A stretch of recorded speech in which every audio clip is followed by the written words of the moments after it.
Welcome them to the stage.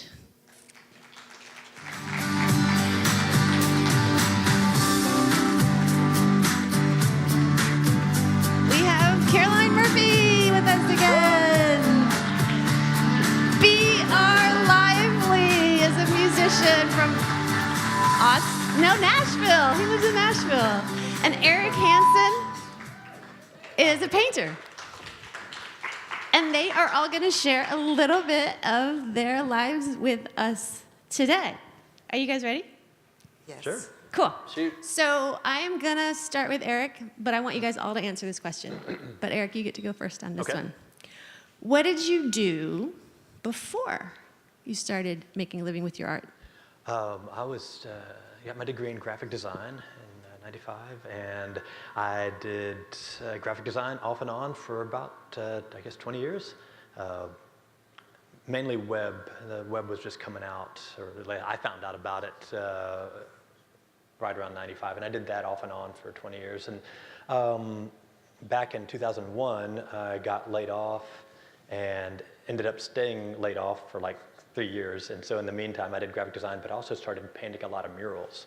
And so I did that. Then I had a little 5-year period where I did building code research for an architectural firm, and that was kind of a, what am I doing? But I enjoyed it. But that's what I was doing. When I went out on my own, I'd been working in the petroleum industry doing graphics for their business, just for the web. And that's what I was doing for the previous 7 years before I went out on my own. Thank you. One of the reasons that I'm asking you all to share this is for the kids. I want the kids to know that there are lots of different ways of moving through life. So thank you for sharing that. We're going to talk more about your art in a minute. Sure, yeah. And Caroline, what about you? So I was very lucky. In college, I mentioned my comparative religion studies. That sort of segued into playwriting. So I left college with plays that I was able to get produced, and then I went to NYU and studied musical theater writing and left there with musicals that I got to have produced. And so I was lucky that early on I was able to do this. I mean, I was also barista-ing at Starbucks in a very... Thank you for sharing that part. Yes, and waitressing, and every sort of, I did flyering for Madame Zelda. I mean, like I did many things all the time. But I did have a source of income through art stuff, and I was able to do that for about 10 years, and then life really hit me in my early 30s, and I had to get a more professional day job. And I'm so excited to be on this panel as a listener because something happened, and I kind of lost my way in the land of 9-to-5 business. And as I get older, the amount of energy I have when I get home from work isn't like when I was 19 or 25. I'm tired, and there's so many shows, you know. So many shows. And you know, playing music, a lot of those gigs are late, you know. So I'm actually, this very month has been a month of rediscovery, realizing that I do have to today make a choice, because the art is, our dreams are something that I think, as it turns out, you really have to commit to. And that's a scary thing to do, because the risk is great, and the reward is not guaranteed. And what I found is that I would rather have less money and be super happy and fulfilled than have more money and feel empty. And I've got to experience both. And so, lesson learned. Wish me luck. Oh my gosh, of course. Yeah, I saw the guys' heads nodding, talking about sticking to the dream. I think it's so important for people to hear that. I think a lot of people get lost in doing what they think is expected. Yeah. And time just ticks away. Yeah. Quickly. Yeah. Quickly. How about you? So BR, Brian. I'm a youngin, and so like during college and after college, I studied music business in college and out in Georgia, and supplemented income during college and after that with service industry, waiting tables and whatnot while playing music and learning that end of it. And so when I moved to Austin, I kept serving and slinging tacos and making a living that way while I was learning and playing and running around town, and sort of circumstantially found myself a couple years ago just learning how to maximize my revenue through different income streams, and found out how I could book myself on the road, and realized that this day and age in the music industry, you know, you're not going to make any money selling records anymore. You're going to make most of your money playing shows, you know, getting in touch with, you know, perhaps like licensing and merchandise. And so upon realizing that, I decided to completely commit to following that through, after a lot of personal things, and, you know, losing a relationship and realizing that I didn't really have any ties anymore to Austin that were keeping me there at that time. So I decided to get rid of all my stuff and minimize and simplify my life so that I could make room for the ability to sort of get to that point eventually, to start on the path of creating my own way of making a living with my art. So Do we have some songs that we can listen to about that lost relationship in Austin? Probably. oh, I think there's a few. I bet there are. Thank you. Yeah, but yeah, that was, I mean, I was ready to like settle down. I was ready to like figure out a way to, you know, find a home with this person. And once that was gone, all I had left was me and my dog and my music. And I was like, well, you know, this is all I have, so I'm going to commit to that, and haven't looked back since. So. Commitment is an important word in all this, isn't it? Yeah. Yeah. Keeps you going when it's not You know, easy. You realize, you know, just what you need and the essential things that allow you to just exist and be happy, and realize that you really don't need much. And for me, like realizing that I just need the food in my belly and my dog's belly, and, you know, being able to pay for gas to get from one place to the other. And to me, like, I already feel successful in that sense. Sometimes our stuff can own us, huh? Yeah. Yeah. Yeah. Thanks, guys. I'm going to start with you on this one, Caroline, but I am going to have you all answer it. What would you want to tell young people today who are feeling artistic, and possibly even that it's something they'd like to do, whether it's lessons learned or anything else? I think the thing I feel clearest about today, just today, is is the weight that I feel when I'm not doing what I think God put me here to do is an unbearable weight. And so whether you know what the path is going to look like, go. And even if you, maybe even if your life's calling isn't necessarily to just do something artistic, I do think that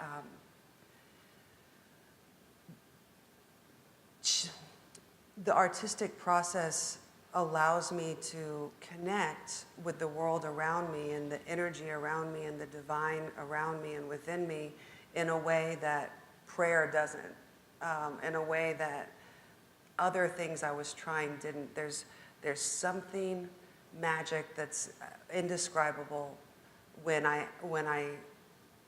something is created through me, whether it looks good or sounds good or doesn't. Just the experience of something coming through me. So really the lesson, if you have any instinct at all to try, the greatest gift you could give yourself is to follow that instinct and try. Right. Like as a writer, one of the things that we all say to each other is you just got to put your butt in the chair. Yeah. You have to. And I'll tell you something, I didn't pick up a guitar till I was 26. I didn't even touch a guitar until I was 26. So for 26 years, I felt a lot of anxiety knowing that I was supposed to be playing something that now it was too late for me to play. And one day that anxiety got so big that I just had to pick it up and try. And look at me now. Thank you. Really, I'm so glad I did that. Me too. It's never too late. Thank you. How about you, Brian? What would you want a younger person than you to know about pursuing their craft, no matter what it is? That you're not alone and you are loved and you are supported and you are encouraged. Beautiful. And that, I mean, I feel so grateful being able to grow up in a family that was so encouraging and supportive and just allowing me to be me. And whatever it was I was doing, I grew up doing plays and musical theater and playing music and running around and, you know, growing up in a family that, you know, I couldn't really identify a lot with them. But having that support just really gave me that, even if I maybe didn't realize it at the time or was very able to recognize it, but it helped fuel that fire that, you know, sort of reaffirmed just my love for myself. And as much as you can learn how to love yourself and get in touch with whatever it is you feel and follow that bliss, follow that urge, that thing, that calling, that must, you know, then you won't go wrong. No matter what situation you find yourselves in, you will always be okay because you will have a solid foundation in what you believe in yourself, and that it doesn't matter what anyone else thinks of you or what anyone says, or even most of the time what you tell yourself or what you think of yourself, because ultimately what's in you is innate and doesn't change. And as you learn and you grow and you change and you find yourself, you know, drawing to one thing or finding passions in all different aspects of life and trusting that, and most of life is learning about what you don't want to do and what you don't like. And so when you can realize that, hey, I don't identify with this, I don't, you know, really feel like this is something that I connect with, then you can sort of fine-tune it and start to find that narrow path and understand that you're ultimately, you know, not in control of anything, but we are in control of what we allow to identify ourselves with. And if you feel something, a strong connection to something, then follow that and see it through and commit to it and have the discipline to sit down and work and allow yourself to grow in that, so that you know at least you're giving your best and you're giving your all to it, and because it's not going to just happen on its own. You know, it's there for us to tap into. So. Thank you. So many great points there. Kudos to your folks for encouraging your artistic tendencies, and really good point to if a child is growing up and feeling something coming through them and it is thwarted by their community, whether it's their parents or whatever, for you to tell them, you know what, you're going to be a grown-ass person at some point and you get to make your own choices. So just do what you got to do now, and then when you get on your own, start listening and paying attention. Don't let it die, I guess, is the point. Yeah. Very cool. And you, sir, to a young person? Well, I actually talked to a young person yesterday about this. My daughter, she's 11, and she's been drawing ever since she was like 1.5, and pretty good at it, and gets better because she practices all the time, and she really loves it. Normally, I would probably say something like, well, forget about that. What I did say to her yesterday, because this came up, or had the opportunity, is she's like I was at that age, where she is the artist in her class. And everyone she hangs around, she's the artist. And I was the artist wherever I went, because it's You mean as a kid, when you were younger? Yeah, I mean, I would doodle, so everybody knew I could draw, you know. And that's something that's a talent that you can display, that, you know, they can carry it on to adulthood. It's not like if you go on to be a surgeon at 11 years old, you're not going to show everybody in class how good of a surgeon you are. Right. You know? So, but she, like me, gets to be the artist, and people know her for that. And like me, it's easy to think, well, I'm a better artist than anybody I know. Well, why do I need to learn? Why do I need to get any better? Why do I need to step up my game? It's not necessarily a conscious thought, but it's the idea that I do need to get better. I do need to step up my game isn't there. And so I was mentioning that to her, is that we can always do better. We can, no matter how good we are, and she's good, she's really good, but she can do better. She can always do better, and not get in that mindset of, well, first of all, you are good enough. You are definitely good enough. But don't let that stop you from getting better, because there's always room for better, and there's just always room to just knock it out of the park if you want to. And I got to tell myself that too. That's not necessarily what I would always say, but that's what I said yesterday. Sure, no, it's really important. What I normally talk about is more encouraging things, like don't let. I was so inhibited for 40 years. I never did anything. I didn't do anything with my art for a long time. I'd paint murals, but I always did what other people wanted me to. So I'd paint Mickey Mouse on a baby room wall. I'd paint the Beatles Abbey Road on a living room wall, all different styles, Renoir or whatever. And I didn't know what I wanted to do. I might want to do this, but that's dumb, that's stupid. Everyone's going to think that's... I didn't take art classes in high school because I just inhibited. I didn't want anyone to see what was going on in my head or whatever. I just thought it wouldn't be good enough or whatever. And then I started just making an effort to come out of my shell.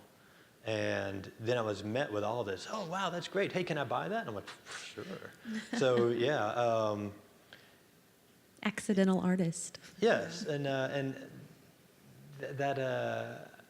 I mean, I know I put some, by the time I got into that, it was conscious. I'd made but I didn't know how I was going to do it, yeah. Right. But that's what I would say to a lot of kids is, I guess, don't get too comfortable with where you are as an 11-year-old, say, because that's not going to cut it as a 30-year-old. But keep on doing what you're doing. Keep on growing. You've been growing ever since you were 2 years old. In your art, just keep on doing it, keep on pursuing it. And then the other thing is, don't think you're not good enough.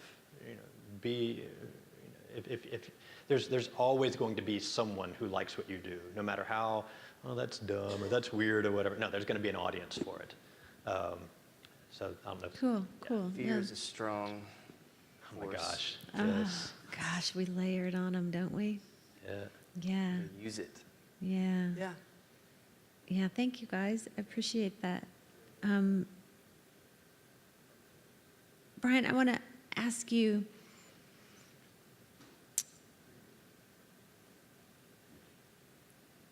about the Winnebago, but later. I'm going to ask about that later.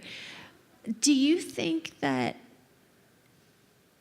deciding to pursue your art took courage, or did it feel easy to you? No, it took a lot of courage, but to me, there was a point where I sort of surrendered to it, and it almost feel like it all kind of started falling into place once I really sort of let go and allowed myself to immerse myself and completely, give myself to it and allow me to just be a conduit for it. And to go and get, concerning the logistical aspects of things, purging everything, most of everything that I owned, and, allowed me to get to the point where I could think clearly, physically, mentally, and be in a place to really do it and realized that, you know, there's no fear. I'm not worried about anything how it's gonna happen, how it's gonna turn out. There's no way to know, but to be completely present in it and just follow the things that I was feeling. And so, like, I've always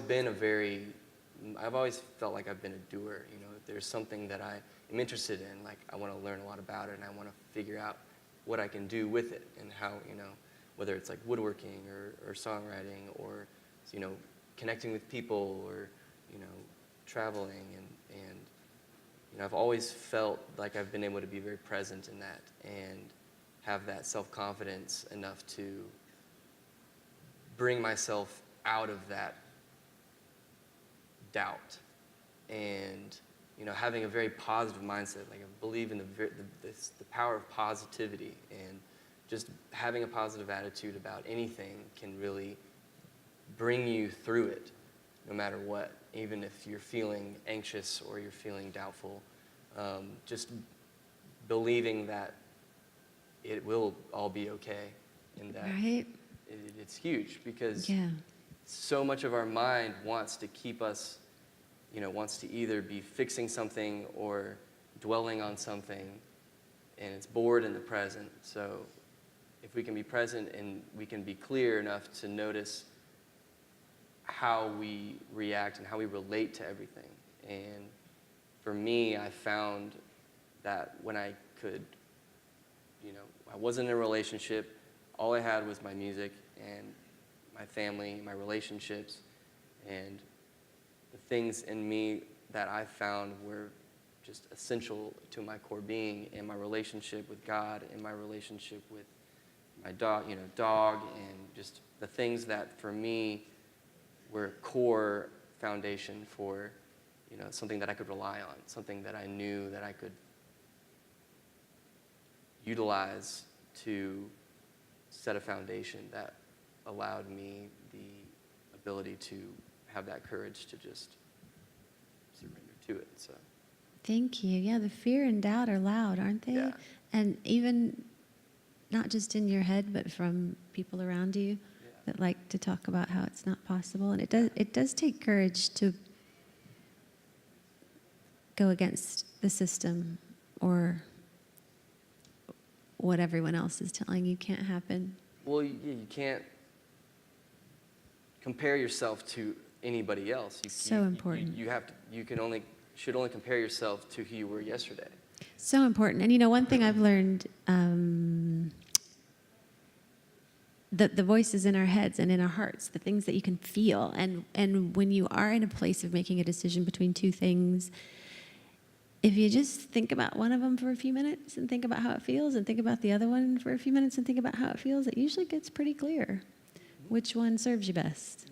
But it does take courage when whatever that choice is goes against what people in your life are telling you that you ought to do. And all those feelings come and all those feelings go. You know, they Right? drift in and out, and they're never absolute. They're never Right? permanent. So it's Right? Forward growth all the time, right? Thank you. Eric, I want you to tell us a little bit. I've been kind of fascinated since I've known you. And I met him in West Elm. I was out shopping, and there was a freaking artist who had like an easel and was painting. And I'm like, what is happening? This is so cool. And in a corporate shopping experience to have a local artist. And I guess they do that a lot, but that's where I met you, and loved what you did then. But since then, I've learned that you did this, and you did this, and you did this, and you did this. Like, tell us a little bit about your evolution from, and I know that you came to painting a lot later in life, and you were inspired by your daughter. But so once you did start doing it on a regular basis, just tell them a few of the things that you tried out. Are you talking about in painting or Yeah, just yeah, the whole? yeah. The styles of painting. Like you Oh, mentioned okay. the murals already. Oh, yeah, okay. Oh boy, I never really put much thought into speaking about this, but yeah, see what I can do. Okay, so the little spot paint. Oh, you're talking about the splatter painting? All of it, yeah. That one. Okay, Yeah, the splatter painting. Okay, yeah, okay. So when I was going through a divorce in 2009, 2010, both of those, and my daughter, who was around 2.5, 3 years old at the time, she'd come over and she just drew all the time. She just would crank out like 10 of them in an hour or whatever, and just they were good for her age. And I realized that I never did that. I never drew stuff and then showed it to people. I would always keep it private because it's stupid. So, and I realized she had zero inhibition, and a part of it was she got a lot of encouragement. Oh, that's great, sweetie. That's Kudos to you, Dad. Well, and not just me, but everyone, said it was great. So she didn't, that came in handy later for her. She didn't understand that some people might not ever want her artwork. She just assumed everyone did. So that was a nice mindset for her to have. Anyway, I saw her doing all that without any inhibition, without any bashfulness or anything like that. And I was like, why am I not doing that? And I was pushing 40 about the time, and I've always wanted to do that. I always thought that'd be really cool to just paint something and paint what I wanted, hang it up on a wall and have people buy it. And so I thought, you know what, I'm gonna do that. I have the chance to restart my life right now. I had a couple of things, but that was gonna be one of them. What I wanna do is I wanna be able to paint whatever I wanna paint and hang it up on a wall and have people buy it, or display it and have people buy it, wherever. And there was two problems. One of them, I didn't know what I wanted to paint. And two, I didn't know how to hang it up on a wall and have people buy it. I didn't know either one of those things. But it didn't matter. It was just my goal right then. And so I didn't really start on that until after the divorce was final, which was several months later. And then I immediately got back into the social life and forgot all about my goal. And about 3 or 4 or 5 months into that, I was like, I made that commitment to myself and I haven't done a thing about it. So what am I going to do? And I wanted something that was unique.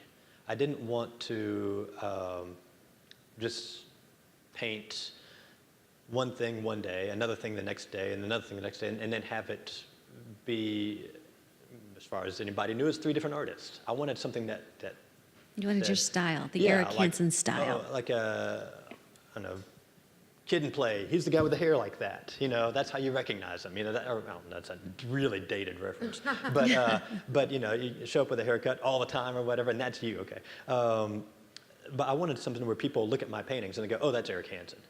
Okay, but I didn't know what, and I was just kind of stirring it around for a while. And what am I going to do? What am I going to do that makes it me?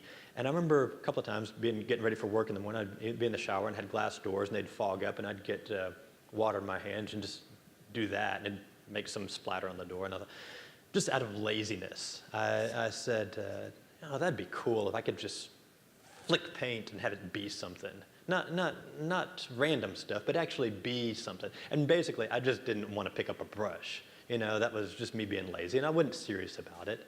And that was it. It was just a passing thought. And then maybe a week later, I'm doing the same thing. Oh, man, that'd be great if I could just flick paint and have it land. About the 3rd time I did that, I was like, well, wait a minute. That paint's got to land somewhere. I just need to make it land where I want it to land and no place else. So, and then I could paint anything. I could paint, people's kids, whatever. I figured, aim for the hardest thing. Faces are the hardest thing to draw historically. Most people think that.